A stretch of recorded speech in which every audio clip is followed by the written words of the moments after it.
Halo teman-teman, selamat datang di channel Pucin Novel Audio. Jangan lupa subscribe ya. Terima kasih. Episode 47.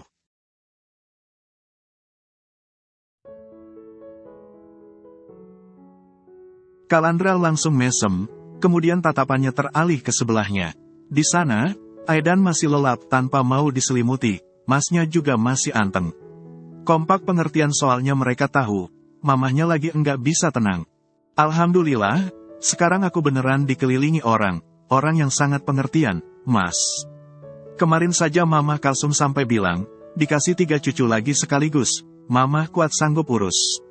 Mamah bilang, sekarang Mama sudah pintar urus cucu, Lirih Arum sengaja bercerita.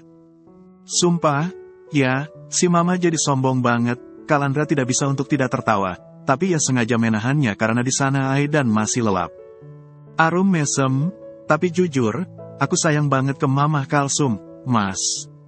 Ke Papa juga, sama mereka tuh, ibarat sama besti. Terus, sama aku, gimana? Tanya Kalandra sampai berusaha melongok wajah Arum hanya untuk menatap wajahnya secara langsung. Ia ingin melihat ekspresi sang istri kala menjawab pertanyaannya. Arum menghela napas pelan kemudian menatap suaminya penuh kesungguhan. Ke orang tua Mas saja aku sayang banget, apalagi ke Mas, emas Kalandra, kan? Kalandra mesem dan perlahan tersipu. Andai Mas si Tommy, sudah aku gorok leher Mas sekarang juga, ucap Arum tiba dan membuat Kalandra kaget. Kok gitu, aku ini suami kamu, yang, bisik Kalandra masih syok. Ya maksudnya, Mas, emosi banget aku. Nanti ke Jakartanya aku mau bawa taflon sama wajan, ya, balas Arum. Kalandra yang masih menatap sekaligus menyimaknya, mengangguk-angguk. Ingat, emosi dan mood ibu hamil sangat mempengaruhi emosi janin sekaligus anak sampai mereka besar. Jadi tolong banget ya, jaga emosinya. Takutnya yang di perut jadi temperamen, atau malah introvert parah, lirih Kalandra. Kedua matanya memang fokus menatap kedua mata Arum, tapi tangan kanannya sibuk mengelus perut Arum. Arum langsung tersenyum ceria memandangi wajah suaminya. Tenang, Mas. Aku pasti akan melakukan yang terbaik. Aku bakalan tetap bisa kontrol emosi aku. Karena sesedih apapun aku sekarang, aku punya Mas dan orang tua Mas yang tulus banget ke aku. Sekarang aku beneran enggak berjuang sama Aidan. Sekarang aku punya kalian dan semuanya jadi terasa mudah. Aku yakin, yang di perut bakalan enggak kalah ceria dari Mamah Kalsum. Jangan sih, jangan kayak Mamah Kalsum, keberisikan. Balas Kalandra masih berbisik-bisik. Ih, Mas, bagus tahu. Nanti yang kayak Mamah Kalsum, jodohnya kayak Papa sana juga karena mereka sangat cocok. Yakin Arum yang diam mengidolakan sifat rame mamah mertuanya. Kalau Papa sama Mama sangat cocok, terus kita gimana? Cocok, Kalandra bertanya dengan sangat hati, dan dia tidak bisa untuk tidak tersenyum, selain ia yang tidak bisa menghentikan tatapannya kepada wajah khususnya kedua mata sang istri. Tanpa menjawab, Arum berangsur membingkai wajah Kalandra, mengecup sebelah pipi itu pelan, kemudian mendekapnya hangat. Cocoklah, nyatanya langsung jadi, dan bentar lagi kita punya anak. Kalandra menahan senyumnya sambil mengangguk-angguk. Kita bahkan nyaris enggak pernah bertengkar atau sekadar debat, kan, Mas? Memangnya apa yang mau didebatin? Nah, iya, kalaupun ada hama, biar aku yang libas, Mas. Serius yang, aku beneran pengen punya anak perempuan kayak kamu yang cerianya mirip Mamah. Sabar Pak, yang di perut saja, masih berupa embrio. Ya ampun, yang, sepagi ini, aku yang awalnya khawatir banget ke kamu, takut kamu tertekan karena terlalu khawatir kembar Resti, malah jadi lawak gini. Kan biar enggak sepaneng, Mas. Aku enggak mau egois, hanya karena aku sedih, semuanya jadi sedih. Sarang heyo, pokoknya, ya, ucap Kalandra yang berangsur menatap wajah Arum khususnya kedua mata istrinya lagi. Tangan kanannya menahan punggung kepala sang istri yang perlahan mengangguk sambil binar menatapnya. Kalau mau ke Jakarta, Aidan jangan dibawa. Aidan di rumah saja sama Mamah. Ibu Kalsum langsung anti. Arum langsung melow, ke pasar enggak ajak Aidan saja aku galau, Mah. Ia menatap sang suami yang duduk di sebelahnya sambil sarapan. Di hadapan Arum, Ibu Kalsum menghela napas pelan sekaligus dalam. Konteksnya beda, Mbak. Jakarta itu jauh. Bisa sekitar 12 jam jaraknya dari sini. Itu saja kalau enggak macet. Kasihan Aidan, apalagi kamu juga lagi hamil. Urusan kangen nanti cukup telepon. Mama pasti urus. Aidan dijamin aman damai sentosa, yakinnya. Iya, gitu saja. Biar kalian juga lebih leluasa mau ngapain di sana. Malahan kalau Aidan diajak, takutnya keteteran, timpal Pasana yang juga sedang sarapan di sebelah sang istri, sambil sesekali menatap Arum maupun Kalandra yang duduk di hadapannya. Iya, gitu saja, lagian kalian enggak akan lama atau malah transmigrasi ke sana, kan, serga Ibu Kalsum. Sambil meraih segelas air putih di sebelah tangan kanannya, Pasana berkata, masih satu pulau ya bukan transmigrasi, Bue. Ibu Kalsum nyengir, ya maksudnya Pah ih. Ya sudah, kalau gitu, kami ikut saran sama mama papa saja, ucap Arum pasrah. Di sebelahnya, Aidan yang duduk di kursi bayi dan turun sarapan, masih sibuk acak rebusan brokoli, wortel, dan juga kentangnya. Semuanya kompak tersenyum damai, melanjutkan acara sarapan mereka sambil menjadikan Aidan sebagai pusat perhatian. Giginya sudah ada 4, jadi apa dilahap ya, Mas, goda Kalandra. Biar sehat, belajar ngunyah itu. Ibu Kalsum begitu bangga kepada Aidan apalagi sejauh ini, ia turut berperan dalam mengurus tumbuh kembang bocah itu. Selepas maghrib, Arum dan Kalandra sungguh pergi ke Jakarta. Kalandra menyetir sendiri dan kepergian mereka sungguh berat mereka jalani karena untuk kali pertama, mereka akan jauh dari Aidan dalam waktu lama. Di belakang sana, di depan gerbang, Aidan yang diemban Pasana, dituntun untuk melambaikan tangan, dadah pada kepergian mobil Kalandra. Arum sendiri terus menoleh ke belakang sambil melambaikan tangan kanan dan tentu saja menangis. Lain dengan Kalandra yang tampak tegar dan hanya mengawasi dari kaca spion luar sebelah kanannya. Kalandra sengaja berusaha tegar agar istrinya tidak sampai meraung. Kalandra yakin itu akan benar terjadi jika ia sampai menunjukkan kesedihan, apalagi air matanya. Mas yakin nyetir sendiri, ucap Arum sambil menutup tuntas kaca jendela pintunya. Kemudian ia menarik beberapa helai tisu kering di hadapannya, menggunakannya untuk menyeka air matanya.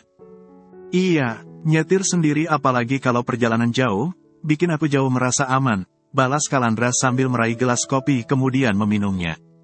Aroma kopi hitam yang tercium sangat harum karena diseduh dengan air yang benar mendidih, menguasai suasana mobil. Kalau gitu besok, aku diajari nyetir ya, biar kalau kemana, bisa gantian nyetir, ucap Arum masih sibuk menyeka sekitar matanya. Ia masih galau dan tak bisa menghentikan air matanya hanya karena harus berpisah dalam waktu lama dari Aidan. Karena meski sadar Aidan aman, apalagi Ibu Kalsum dan Pasana juga sangat menyayangi bocah itu, rasanya tetap ada yang kurang.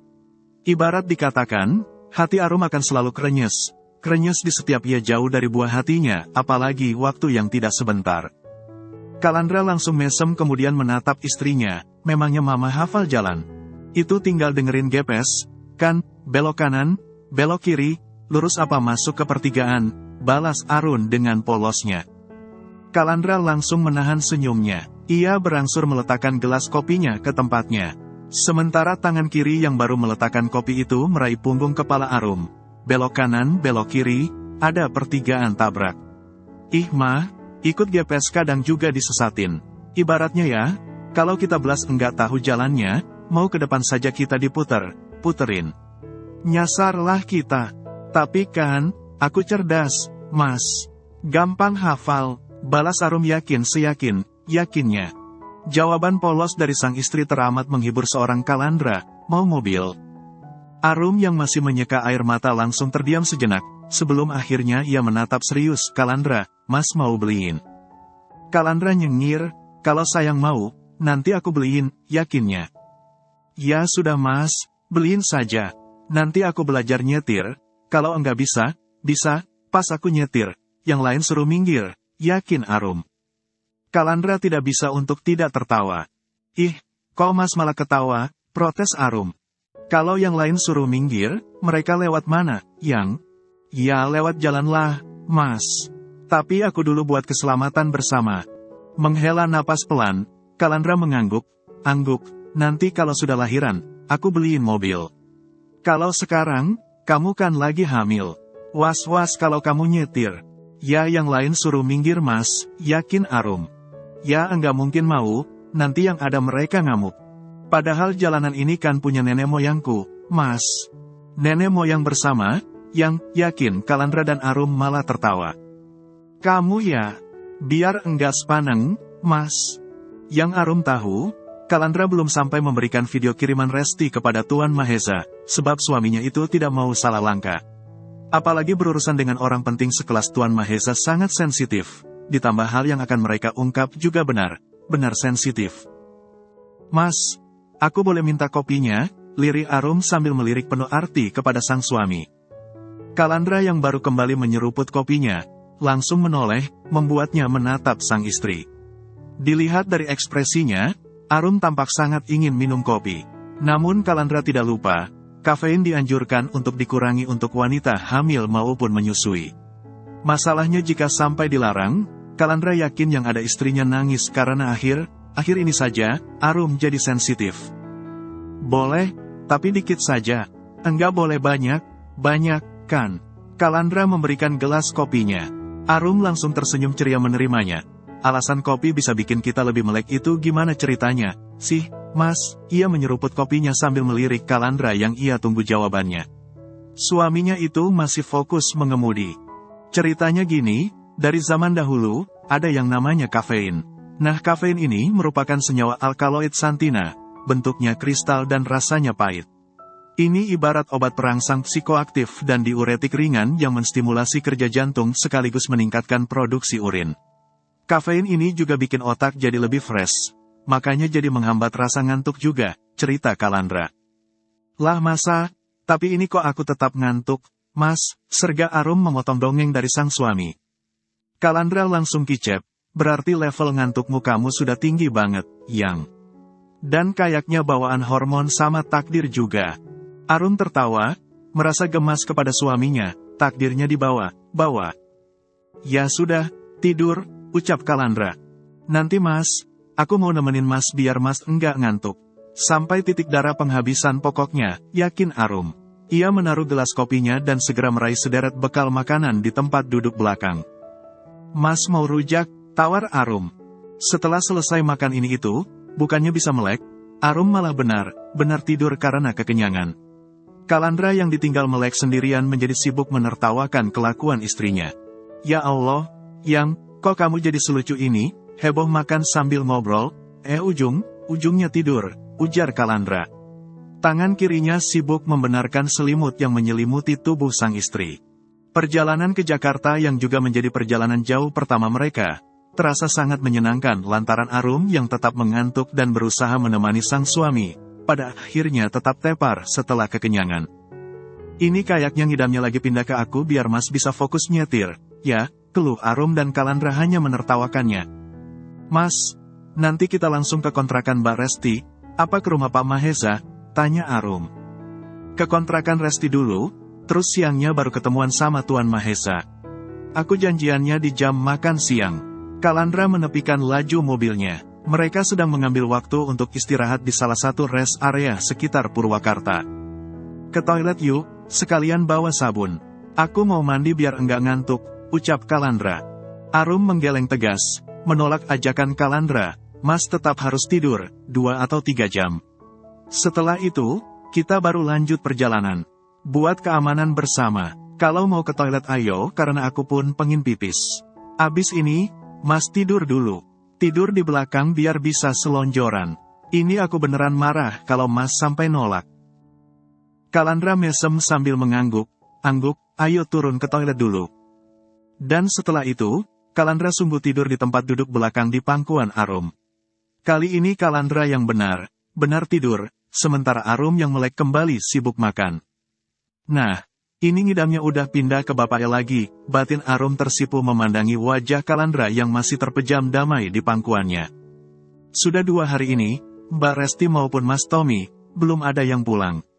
Kontrakannya beneran kosong, karena setelah paginya Mbak Resti titip anak ke saya, malamnya Mas Tommy yang ambil dan setelah itu, beneran belum ada yang balik. Jelas seorang ibu selaku tetangga kontrakan Resti tinggal yang juga sudah biasa dititipi anak Resti. Ibu itu juga yang kemarin sempat mengurus Ciko dan Cinta, setelah Resti menitipkannya. Mendengar itu, Arum langsung lemas. Ia refleks menghela napas kemudian menggunakan kedua tangannya untuk mendekap sebelah lengan sang suami. Arum tak lagi mampu bersuara, dan memang langsung Kalandra yang mengambil alih semuanya. Tak lama setelah itu, Kalandra pamit. Mereka langsung menuju rumah Tuan Mahesa. Suasana sudah sangat terang karena kini sudah menjelang makan siang. Kalandra yang sudah janjian dengan Tuan Mahesa, diminta untuk menunggu di ruang tamu. Di rumah yang mirip istana itu, keduanya juga tak sengaja bertemu Elia. Elia mendadak datang, seolah wanita itu diberi kabar bahwa ada tamu spesial untuk sang suami. Namun setelah melihat tamu yang dimaksud justru Arum dan Kalandra, Elia buru undur, masuk lagi ke dalam. "Hei Elia," Arum sudah tak tahan lagi. Ia maju sambil membawa taflon yang sudah langsung ia ambil dari bagasi setelah ia tahu Resti belum kembali sejak kepergian sahabatnya itu. Kalandra memang turut berdiri meninggalkan sofa kulit empuk berwarna hitam yang ada di sana, tapi pria itu sama sekali tidak berniat menegur apalagi menghentikan apa yang akan sang istri lakukan. Di sebelahnya, Arum sudah lebih dulu melangkah. "Lama kita enggak ngobrol, aku minta waktumu sebentar saja." Arum melangkah cepat menghampiri Elia yang sudah ada di luar pintu ruang tamu. Ia dan Kalandra menunggu. Ruang yang juga menuju bagian dalam rumah karena biar bagaimanapun, ruang dirinya dan Kalandra menunggu menjadi ruang pertama di rumah sangat luas sekaligus sangat besar itu. "Aku sibuk," singkat Elia masih memasang wajah cuek sekaligus tak minat. 5 detik, "Tunggu di situ," sergah Arum. Dengan jarak mereka yang hanya terpaut sekitar 2 meter saja, ia dengan cekatan melangkah kemudian. Plak! Arum sungguh menggunakan taflon besarnya untuk menghantam kepala Elia. Wanita itu melakukannya sekuat tenaga ditambah emosi yang tak terbendung. Elia yang menerima langsung mendelik sempoyongan dan berakhir jatuh. Puas, tentu saja Arum belum merasakannya. Karena walau apa yang Arum lakukan sudah langsung membuat target pingsan dan di sana pun tidak ada kamera pengawas atau pengawasan khusus dari pekerja.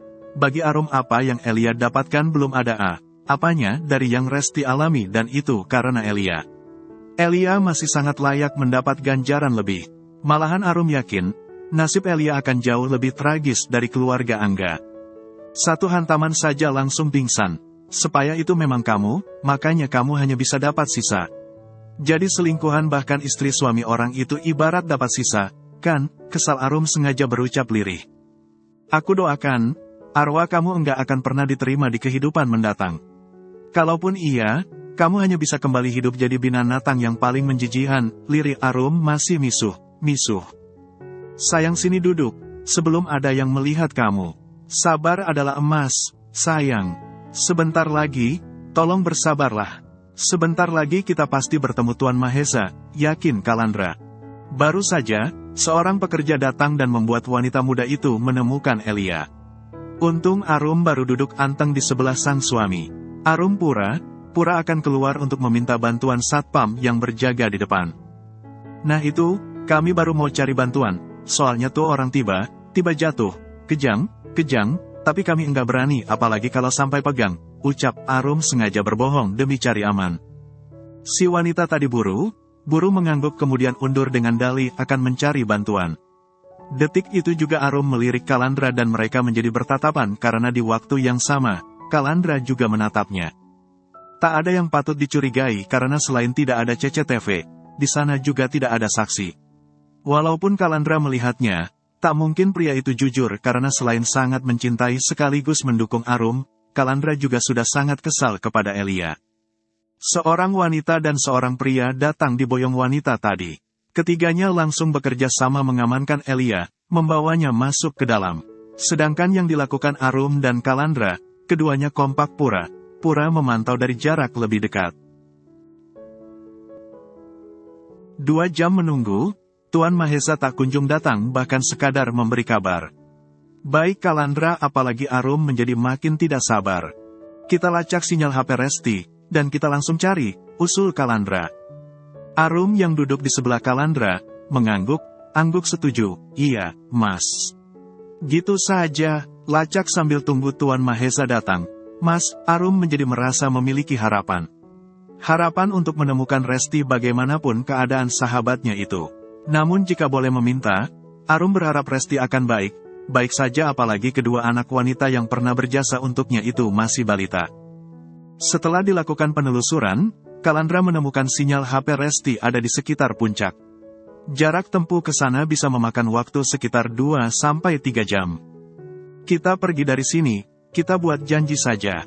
Kita langsung ke kantor polisi buat laporan orang hilang dan kasih semua bukti.